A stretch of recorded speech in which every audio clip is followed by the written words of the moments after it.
Amigos queridos, convidamos a todos a elevarmos os nossos pensamentos a Jesus, nosso bom e amado Mestre, rogar pela sua presença em nossas vidas, presença que se faz sentir pelos seus mensageiros, abnegados servidor da sua seara, que aqui presente estão, que ombreiam conosco a existência na terra, que sinalizam nossos passos e nos estendem as mãos quando vacilamos na jornada. Quantos amigos queridos nos oferecem a palavra que acalma, o ombro que consola, a verdade que ilumina os nossos espíritos. Estes mensageiros do seu amor na terra, que se movimentam diuturnamente para estarem onde quer que haja dor, onde quer que haja desesperança. Apostos se encontram em seu nome, Senhor Jesus, para a prática da legítima caridade, para com toda a humanidade da terra, sentindo-nos profundamente amparados pela vossa misericórdia e pelo vosso amor, em seu nome e em nome dos Espíritos responsáveis por este Evangelho, iniciamos as reflexões desta manhã. Obrigada, Senhor Jesus. Obrigada, amigos queridos, e que assim seja.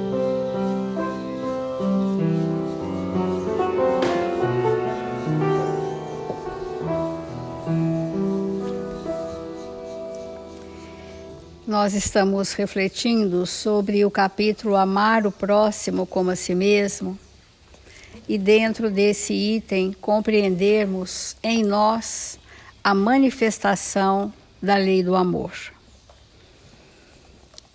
Para praticar a lei de amor, tal como Deus o entende, é preciso que chegueis progressivamente a amar a todos os vossos irmãos indistintamente.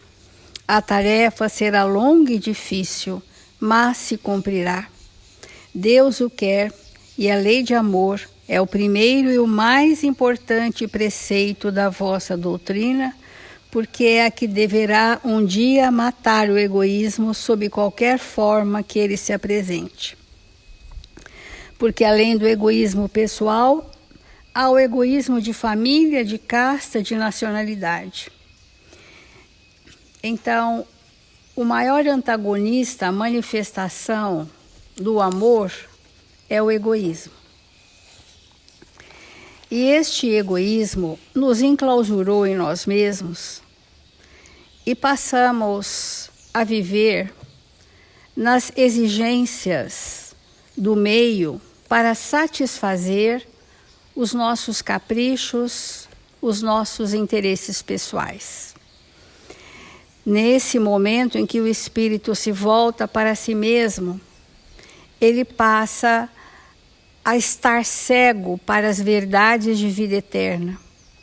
E ele caminha sendo autorreferente, sentindo que ele pode e deve ser o parâmetro para todas as suas ações, embora pensa crer em Deus. Embora tenha uma religião com práticas externas, mesmo dentro da doutrina espírita. As práticas externas são todas aqueles rituais de adoração a Deus, nos afazeres que não modificam o nosso mundo íntimo. A doutrina espírita tem nos trazido recursos infindáveis para que nos percebamos. Sem nos perceber, não há como nós termos a lucidez da transformação. Enquanto não nos percebemos e nos fortalecemos na vontade, a lei divina dispõe de oportunidades que vão ser para nós abalos nas estruturas profundas do nosso ser.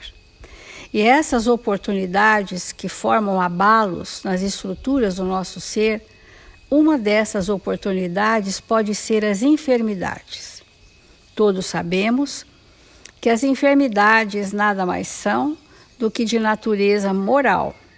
Elas se tornam físicas em decorrência do desalinho constante do nosso pensamento, que gera emoções e sensações, e o pensamento, para se propagar, ele perpassa primeiro, o veículo primeiro que ele passa para se propagar é o tecido perispirítico.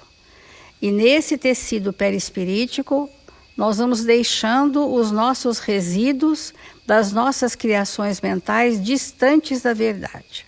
Isso é a base das enfermidades.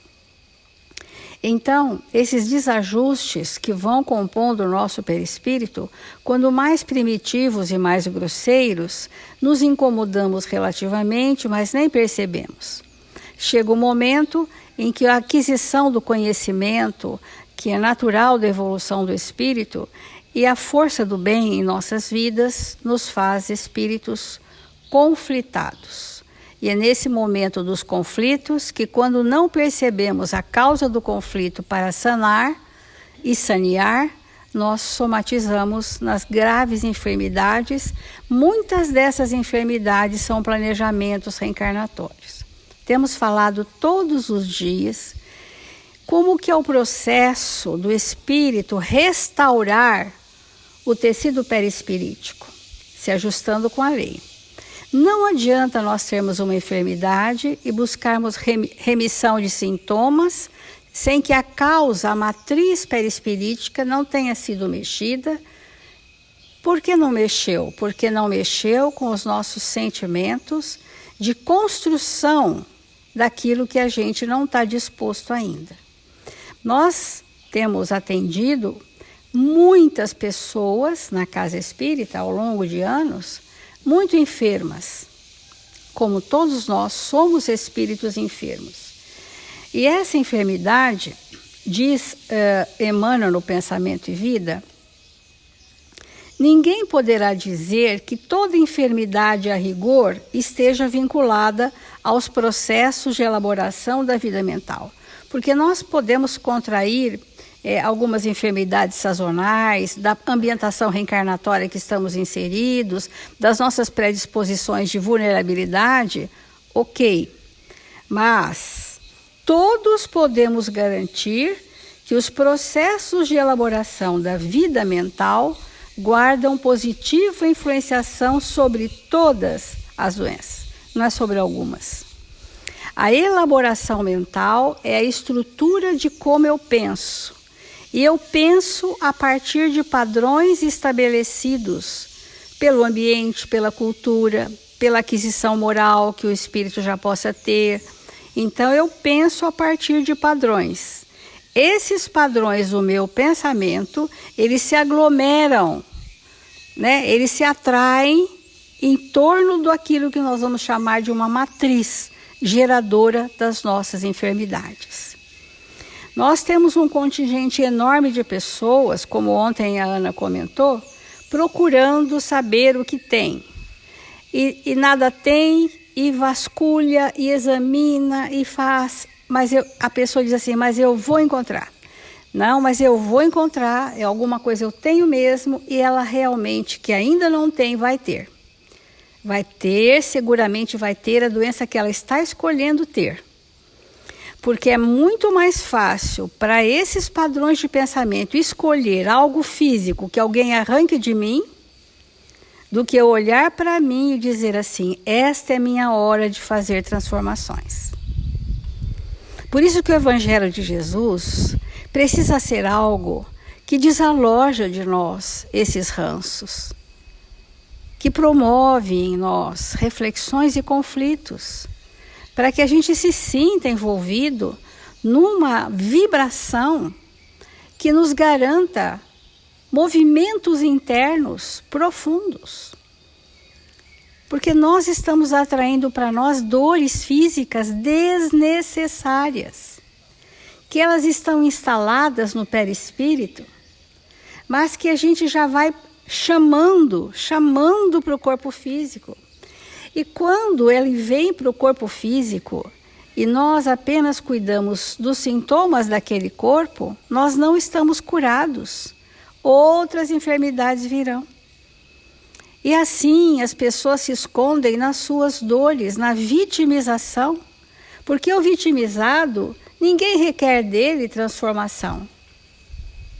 É muito mais difícil você assumir a crueldade, você assumir a intemperança, assumir as patologias da alma verdadeiramente, do que nós assumirmos as doenças do corpo.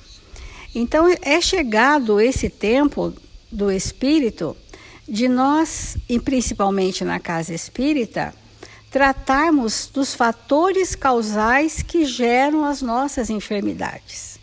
Esse é o chamamento, essa é a lei. As leis divinas são leis de amor. E o nosso planejamento é específico para a temática que nós viemos transformar. E, portanto, fica essa reflexão para nós considerarmos quão difícil é, amigos, nós identificarmos o que mesmo, então, eu vim tratar? Ah, tá, eu vim tratar alguma coisa do espírito, mas o que mesmo? Qual é a minha grande dificuldade que está na minha ambientação? Ou é na injunção da família de origem, ou é na família constituída, ou é no ambiente profissional, é a ambientação. Estão ali os personagens do passado que Jesus permitiu que eu os reencontrasse para que eu me cure. Você que eu reencontrei é o recurso da minha cura. Eu vou me curar através de você, pelo que vou passar a construir com você, para que eu me ajuste com a lei e possa, então, limpar as matrizes geradoras das minhas graves enfermidades.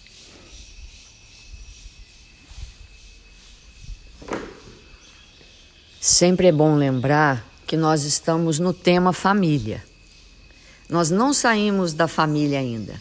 Nós estamos falando da família, da enfermidade que nos acomete e que em família nós vamos buscar a solução dos nossos dramas íntimos. É disso que nós estamos falando. Porque quando um membro da nossa família adoece, nós temos a impressão de que todos nós adoecemos juntos. É muito comum quando há num lar um paciente psiquiátrico, toda a família entra em dificuldade. E muitas vezes, não só aquele paciente, mas outros membros da família passam também a tomar medicamentos. Porque, como nós somos, o que é uma família? Espíritos que se uniram num plano de amor com características muito semelhantes. E um é o espelho do outro.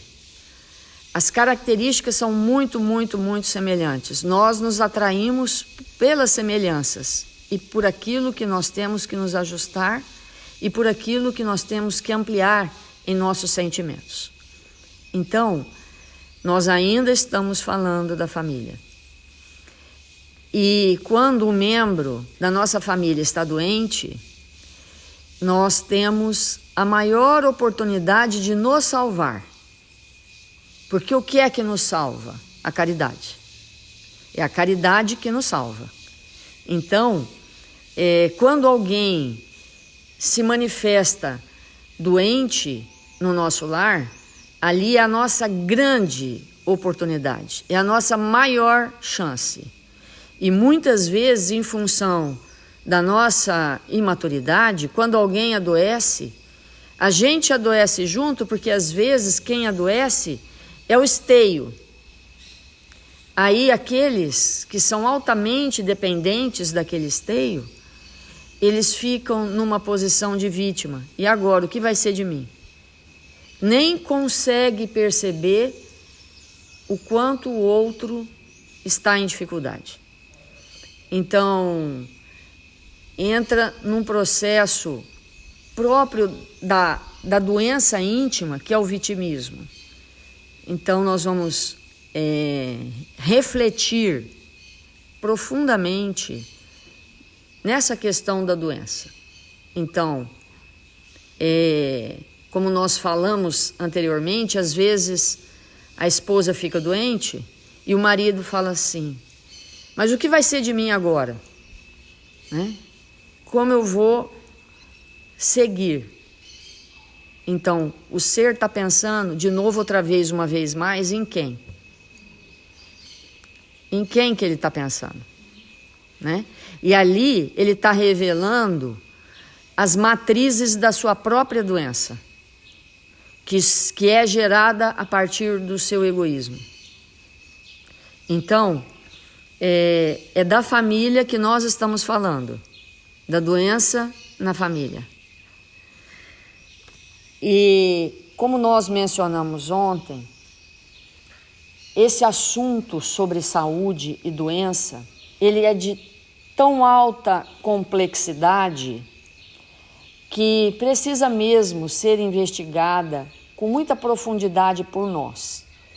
Porque há enfermidades que nós solicitamos no mundo espiritual, que são recursos que nós mesmos achamos necessário para ser freio, porque impedir, nada nos impede, apenas a vontade e o pensamento evangelizado pode nos impedir de quedas, mas nós colocamos muitas vezes no planejamento reencarnatório enfermidades que não são letais, mas enfermidades que representam para nós freios às nossas más tendências. E obviamente que eles podem não impedir nada. Então, é muito importante que nós possamos olhar para nós e observarmos os nossos estados enfermiços para termos cada vez mais interesse por nós mesmos, olhar para a nossa intimidade e perceber que aquele mecanismo é um mecanismo que nós colocamos para direcionar a nossa existência para um caminho mais luminoso. Então, nós selecionamos hoje um texto do livro Enfermidade, Caminho Espírita. O texto é Enfermidade, é do livro Caminho Espírita. Então ele diz assim: enquanto nos escasseia a educação, e aí ele põe uma vírgula e eu vou comentar isso aí. Vamos dizer que 99,99999% da educação, entre aspas, 1000 aspas, que nós temos no mundo, é materialista. A gente chama de educação, mas na verdade não é, mas como a gente não tem outro nome, a gente... né?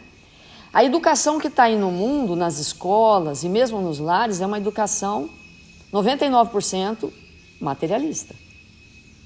E é lógico que essa, entre aspas, 1000 aspas, educação, muito mais compromete do que ilumina. Então, por quê?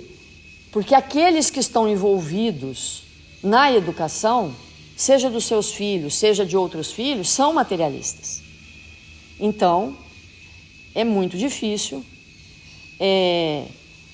nós pensarmos nessa palavra educação, como Eurípides nos traz, como Jesus nos trouxe, né?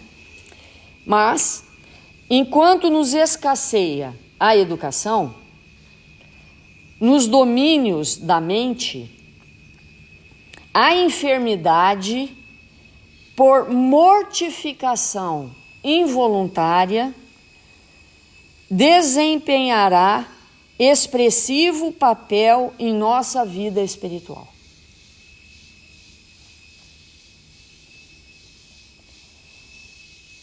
Então, o que é a doença? No momento evolutivo que nós nos encontramos, é um caminho de educação para nossos espíritos.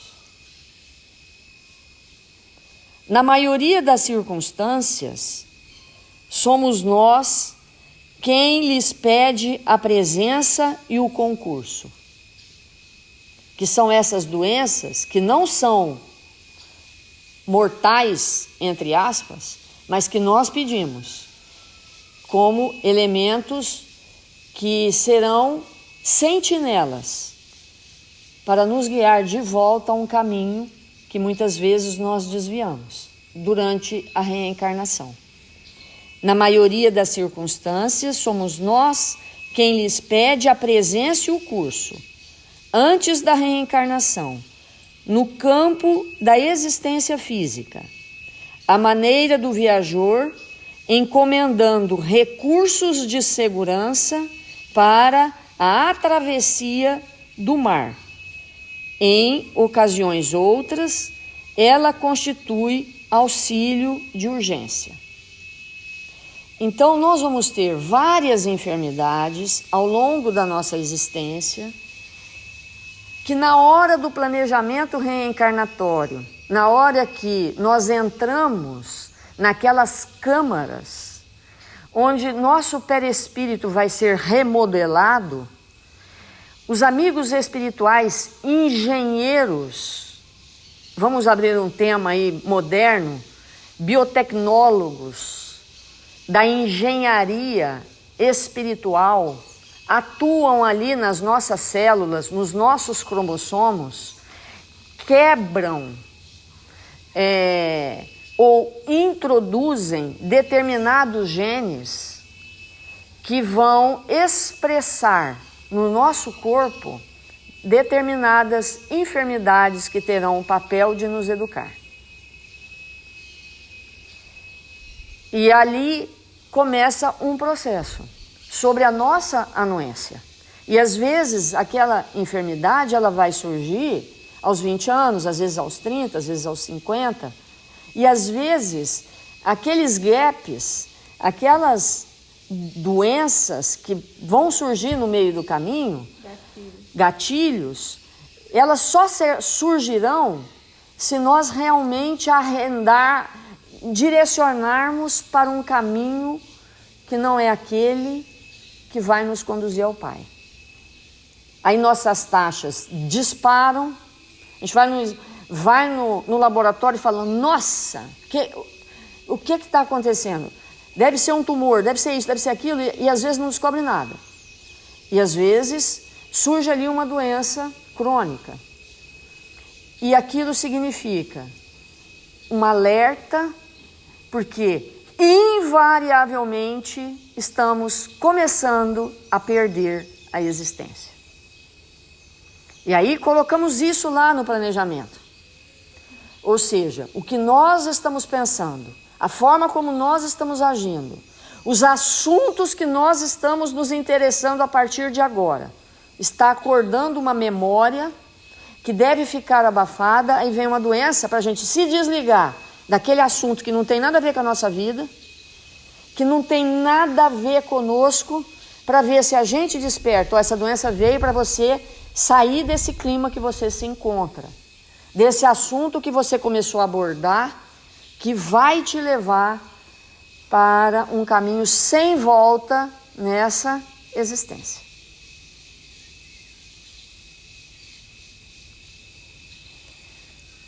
Então,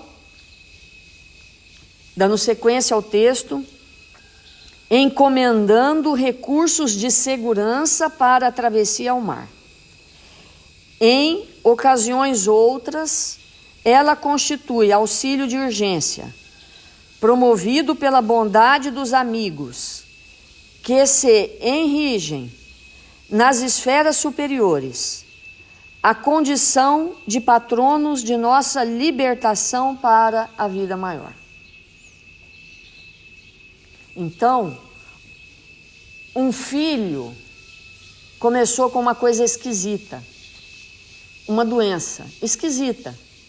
O que será que ele anda pensando? O que será que ele anda sentindo nos últimos tempos? Porque os gatilhos estão aí. O marido, a esposa, o amigo, o companheiro. Então, à face de semelhante motivo, doenças existem de múltiplas significações, como sejam. Isso é um tratado, gente, da mais alta medicina do planeta Terra.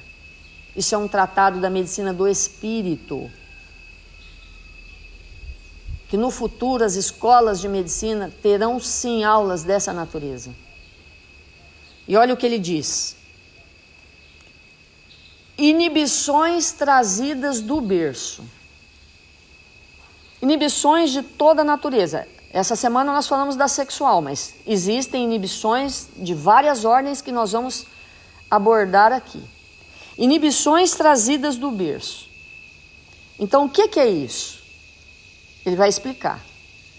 Moléstias, amparo. Moléstias, amparo. É o nome que nós deveríamos dar para essas doenças. E o que significa isso? Combiando votos de melhoria moral. Então, inibições trazidas desde o berço é uma grande chance que o espírito tem de um alinhamento moral. A queda foi dessa ordem, na moralidade profunda do espírito. Aí ele vai dizer, dermatoses recidivantes. Como que a gente deveria chamar? Moléstias, proteção. Psoríase, vitiligo, lepra, e aí vai. Então, moléstias, amparo. Moléstias, proteção. Coibindo desmantelados do sentimento.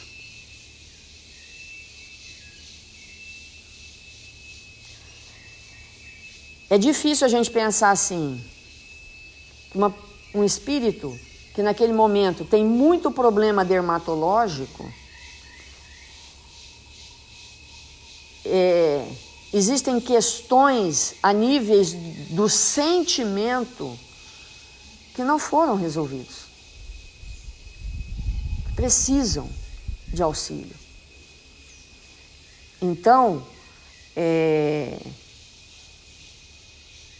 como vamos nos instrumentalizar para auxiliar a nós mesmos e aqueles que chegam até nós, seja na nossa família, seja no consultório, seja onde for. Mutilações congênitas. Moléstias, como devem ser chamados? Moléstias, refúgio. Impedindo a queda em atos de violência e de venalidade. Olha que importante. Olha que importante. Às vezes, um espírito traz uma questão aparentemente simples. Um joelho torto, um pé torto, né? uma mão assim, um dedo daquele jeito. Coisas aparentemente simples, mas ali é um sinal extraordinário. Para que a gente veja que ali tem violência. Tem violência. E que se a gente não cuidar, nós vamos nos comprometer frente à lei.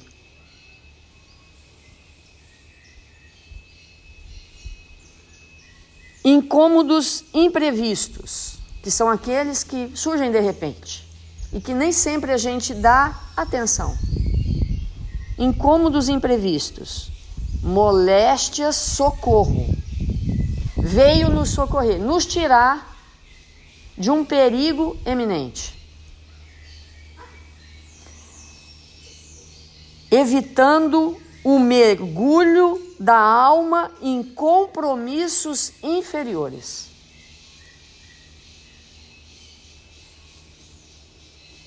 Males de longo curso, que é o que nós falamos ontem, que já é uma outra categoria. Moléstias, abrigo.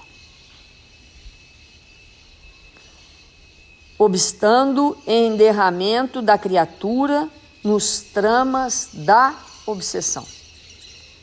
Aí, gente, abre um leque que valeria a pena nós demorarmos algum tempo para compreender, porque as moléstias de largo curso sempre estão associadas a processos obsessivos. Sempre.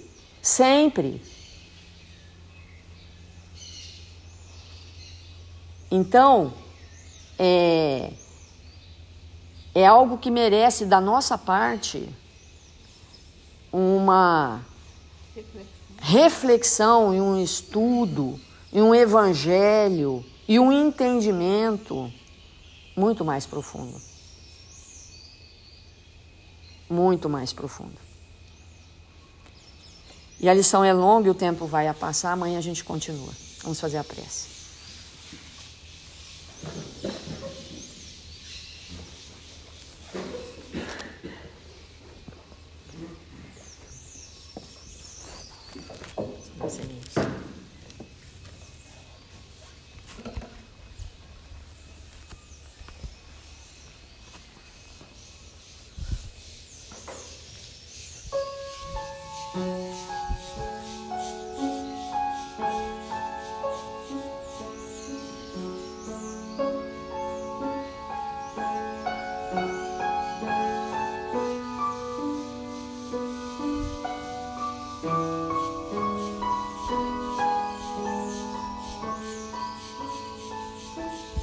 Senhor Jesus, divino amigo das nossas vidas, nós nos encontramos em Seu nome, rogando ao Seu coração amoroso que nos envolva nesta hora.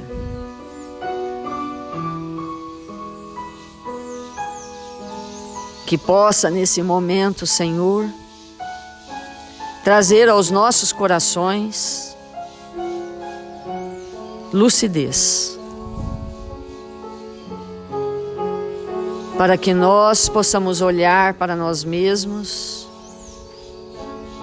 compreendendo a necessidade que temos de nos curar.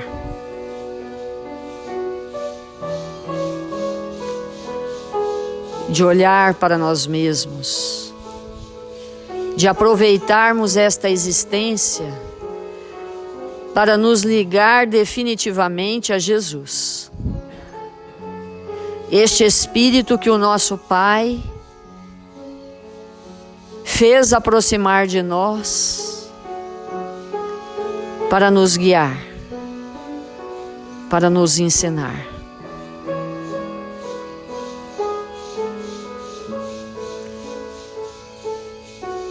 que nesta existência, Jesus, nós tenhamos a força de nos tornarmos fraternos uns com os outros. Que nós tenhamos a lucidez de compreender a importância da nossa família, daqueles espíritos que vieram conviver conosco, para nos estimular a desenvolver os sentimentos que não possuímos, a fidelidade que ainda não estruturamos dentro de nós, as bênçãos de amor que precisamos aprender a distribuir para nos iluminar. É nesse clima, Senhor, que queremos orar com todo o nosso amor por aqueles espíritos encarnados e desencarnados, registrados no caderno de vibração da nossa casa, que se encontram agora enfermos, necessitados de luz e de amparo. Que nós possamos nos entregar com alegria e bom ânimo nesta hora, para estender as nossas mãos sobre eles, que somadas as mãos desses benfeitores e de Jesus, eles possam ser iluminados, tonificados nas suas células, recuperados em sua saúde. E nós outros, Senhor, olhando para o nosso país, estamos desejosos que esta prece pela nossa nação nos auxilie, a que cada um de nós tome o seu lugar para proteger este ambiente extraordinário que o Senhor nos ofereceu para que pudéssemos nos evangelizar. Que nós possamos proteger os nossos olhos d'água, os rios, o mar, não acumular tanto lixo, não atear fogo nos ambientes que carecem do nosso cuidado e do nosso amor. Mil vezes obrigado, Senhor, pela sua presença luminosa. Sê conosco, agora e sempre.